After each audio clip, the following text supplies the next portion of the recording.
And I remember एक case में cross examine कर रहा था। अगेन विल का झगड़ा था, सिस्टर ने केस फाइल किया हुआ था ब्रदर की तरफ से पार्टीशन का। ब्रदर ने विल सेटअप करी हुई थी, विल फादर की थी जिसमें ब्रदर एक अटेस्टिंग विटनेस था। तो जब क्रॉस एग्जामिनेशन शुरू हुआ तो मैंने विटनेस से पूछा कि आपको सवाल हिंदी में पूछें या इंग्लिश में पूछें? तो लेडी थी सिस्टर, कह रही थी हिंदी में पूछना। मैंने जब अपने नोट्स देखे तो उसमें ये मैंने देखा कि वो इंग्लिश की टीचर थी। तो उसी समय मेरे दिमाग में ये खटका हुआ कि ये इंग्लिश टीचर होकर मेरे से क्यों बोल रही है हिंदी के सवाल पूछो? थोड़ी देर बाद जब मेरे को पता लगा, जब 2-4 सवाल पूछे तो मेरे को पता ही लगा कि उसके हस्बैंड को इंग्लिश नहीं आती थी और वो कोर्ट में खड़ा होकर उसको पीछे से इशारा कर रहा था। तो अब उसको अगर सवाल समझ नहीं आएगा तो इशारा कैसे करेगा, इसलिए उसकी वाइफ ने कहा जी हिंदी में पूछना।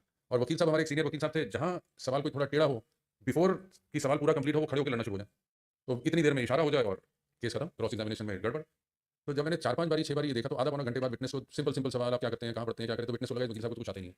तो ये तो बस ऐसे ही सवाल पूछ रहे हैं, टाइम पास कर रहे हैं। बीच में जहाँ टेढ़ा सवाल आए वो वकील साहब लड़े तो हो जाए। अब मैंने लास्ट में एक सवाल पूछा कि ये विल देखिए, इस पे बताइए आपके फादर और ब्रदर के दस्तखत कहाँ है, और मैंने वकील साहब के कंधे पे हाथ रख लिया। वो उठ नहीं पाए और मेरे से लड़ना शुरू हुआ। इतनी देर में उन्होंने कहा कि ये फादर के दस्तखत हैं, ये मेरे ब्रदर के दस्तखत हैं। टेस्टेटर के और आई विटनेस के सिग्नेचर एडमिट हो गए। तो वहीं केस खत्म।